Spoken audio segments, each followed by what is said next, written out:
Tranquilo. Ô, Cris, não pode falar qual que é a sua dúvida? Então, sabe quando você começa a explicar a primeira fase da quebra da glicose, na glicólise? Sim. Quando você está explicando. Deixa eu Então, colocar aqui o slide quando. que já facilita. Aqui, ó. Isso.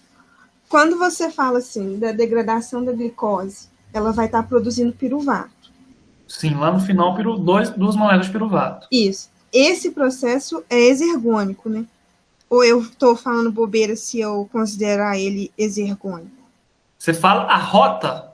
Uhum, isso. Foi essa a minha pergunta lá no fórum. O desafio. Mas eu não vi esse desafio, então. Eu coloquei lá, eu até coloquei que eu estava valendo um brinde. Ah, professor, pode me dar o brinde. Eu não vi, porque eu respondi aquele outro menino, mas depois eu esqueci de voltar lá no fórum para ver se tinha. Quer ver? Olha aqui, deixa eu abrir aqui o fórum aqui, deixa eu voltar fórum. Cadê você, fórum? Tem tanta guia aberta aqui que eu estou perdidinho. Pronto. Na verdade, foi uma dúvida que surgiu na outra turma de bioquímica. Um aluno lá perguntou se uma reação endergônica vai estar presente numa rota anabólica e uma reação exergônica estaria presente numa rota catabólica. Essa foi a pergunta dela. E aí eu falei com ela que não necessariamente. Eu vou chegar na sua explicação daqui a pouquinho, tá? Para explicar a sua dúvida. Então tá aqui o desafio, aqui, ó. Aí eu coloquei aqui a explicação para essa pergunta que foi dada na turma anterior. E aí eu comecei explicando, falei que, por exemplo, na via glicolítica, deixa eu postar aqui a via glicolítica, né? Tá ela aqui, ó. Então são 10 reações, ok? E nessas 10 reações aqui, catalisadas por enzimas, a gente tem reações que são endergônicas e outras que são exergônicas. Olha aqui a primeira, tem um ΔG negativo, ela é exergônica. Essa é a reação. A segunda, ela tem um ΔG positivo. A terceira, negativo. A quarta, positiva. A quinta, positiva. Sexta, olha aqui um pouquinho positiva. 7 deu aqui menos 18,5, então ela é exergônica. A 8, 4,4, apesar de ser aqui pequenininho aqui, ela continua sendo endergônica.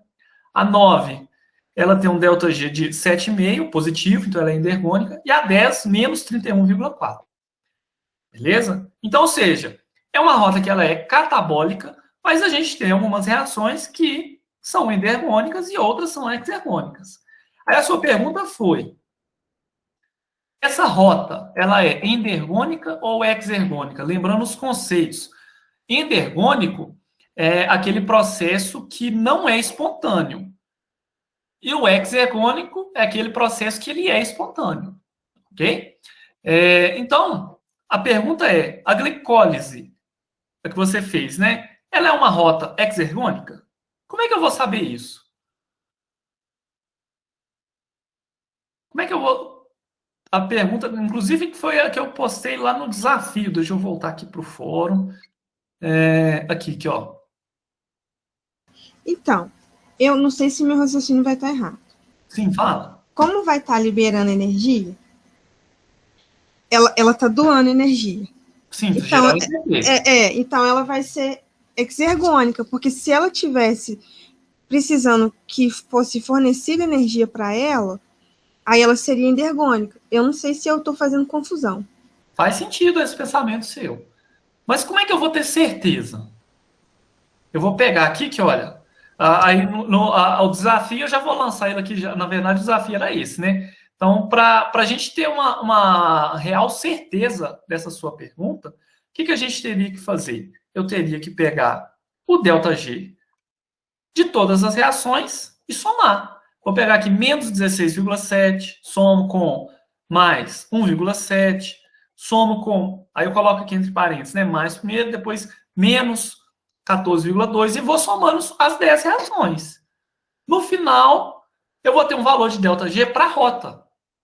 Ok? Então, aí eu consigo prever se a rota ela vai ser endergônica ou exergônica. Deixa eu ver que alguém está chegando. Ficou claro o que a gente tem que fazer? No final, a gente vai ter um valor de ΔG aqui, que olha, que vai, a somatória de todos esses ΔGs vai me dar uma possibilidade de eu falar assim, olha, realmente, essa rota ela é exergônica ou endergônica, né? Se dependendo do resultado que der. Ficou claro? Ficou. Aí eu não vou nem... Vocês querem que eu vou dar só uma dica que eu deixei aqui, inclusive, no fórum. Cadê aqui o fórum? Achei o fórum. Aqui, ó. O desafio era, né, para fixarmos bem esse assunto, eu queria que vocês respondessem. Quem respondesse primeiro ganharia um brinde. Eu não pensei ainda que brinde que seria esse. E a pergunta era, qual o valor do ΔG total da via glicolítica? E aí eu pedi para vocês ficarem atentos à estequiometria das reações. Por que eu falei isso? Porque na turma passada, a turma de bioquímica do período diurno, que tem os cursos de nutrição, tecnologia de alimentos, agronomia, inclusive até ciências biológicas e educação física, teve duas respostas. E o que o aluno fez? Eles somaram todos esses ΔGs que eu acabei de mostrar para vocês aqui nas 10 reações. Somou do jeitinho que está aqui, né? Menos 16,7, foi somando, das 10 etapas. Mas aí tem um xizinho a mais nessa questão aqui, que é o seguinte. Vou voltar aqui nessa figurinha aqui, ó. Se a gente for pensar aqui, que olha, prestem bastante atenção. Imagina que eu tenho uma molécula de glicose. Essa uma molécula de glicose que entra na via glicolítica, ela vai sofrer aqui, o primeiro processo aqui de transformação vai ser a adição de um grupo fosfato de um ATP, virando glicose 6-fosfato, e aí vai seguindo a rota aqui, que olha, tem a primeira reação catalisada pela hexoquinase, a segunda aqui, outra enzima que vai transformar, né, a glicose 6-fosfato em frutose 6-fosfato, volta aqui, a frutose 6-fosfato, ela vai novamente sofrer aqui a adição por uma quinase, a transferência de um grupo fosfato para formar frutose, um 6-bifosfato. Tudo aqui que, olha, é uma molécula, ok? A aldolase, pessoal, na reação 4 aqui, ela vai promover uma quebra nessa molécula aqui de frutose, um 6-bifosfato, e vai gerar duas moléculas. Uma de gliceraldeído 3-fosfato e outra de dihidroxicetona fosfato, ok?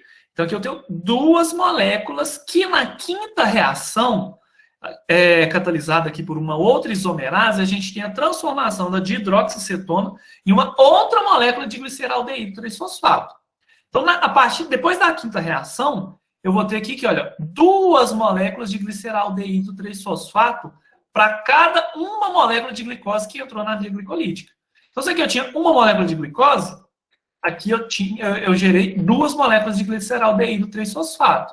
E a partir daqui, a gente vai ter sempre o dobro. Então, eu vou ter aqui, olha, duas moléculas do produto gerado, né, um 3-bifosfoglicerato, até chegar aqui no final, duas moléculas de piruvato. Então, nessa segunda fase da glicólise, aqui, que olha, a fase de pagamento, a estequiometria aqui, ela é dobrada em relação à primeira fase, a fase preparatória. Então, se a gente for pensar aqui que esses valores de ΔG aqui, eles representam a quantidade, a variação de energia por mol da reação, do produto que foi colocado aqui, dos reagentes e tudo mais. Então, o que acontece? Aqui, quando a glicose entra na via glicolítica, esse ΔG aqui está representando a quantidade de variação de energia para um mol de glicose. Ok? Então, na segunda, beleza, para um mol, para a terceira, para a quarta, para um mol. Na quinta, um mol. Na sexta, que a gente tem o gliceraldeído 3-fosfato, aqui já não é mais um mol.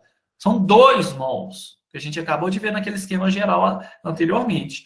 Então, a partir daqui, que olha, se a gente quer calcular o ΔG total dessa rota, esse valorzinho aqui que está escrito por mol, ele vai ter que ser multiplicado por 2. Então, da sexta para frente, a gente multiplica por 2. Esse valor aqui também vai ser multiplicado por 2 quando a gente for somar. Na oitava, a mesma coisa. Na nona reação, a mesma coisa. E na última reação, também a mesma coisa. Ok? Então, as 5 primeiras reações, o ΔG molar, a gente usa ele normalmente. As outras 5, aqui, ó. Aqui a gente usa o ΔG normal. Aqui, o ΔG para cada uma dessas reações aqui, eu vou ter que multiplicar por 2. Porque aqui eu tenho 2 mols e não 1 mol. Beleza? Ficou claro isso aqui? Ficou sim. Né? Então eu não vou nem responder, não vou somar isso aqui agora, não, senão a gente vai perder muito tempo. Aqui, ó, a gente fica valendo ainda. Quem chegar lá e responder certinho lá no fórum, como já tem muito tempo lá que está lá a pergunta, e quem chegou na aula hoje aqui vai ter uma grande, extremamente grande vantagem em relação aos demais alunos para responder essa questão. Aí, ó, fica valendo o brinde ainda. Quem aí sair daqui for lá e responder primeiro, eu vou olhar, né? Porque vai ter o tempo lá certinho que foi postado lá. A gente está aqui hoje, aqui tem a Crisna. Deixa eu parar aqui a apresentação. Quem responder primeiro e postar lá, fica valendo o brinde, tá ok?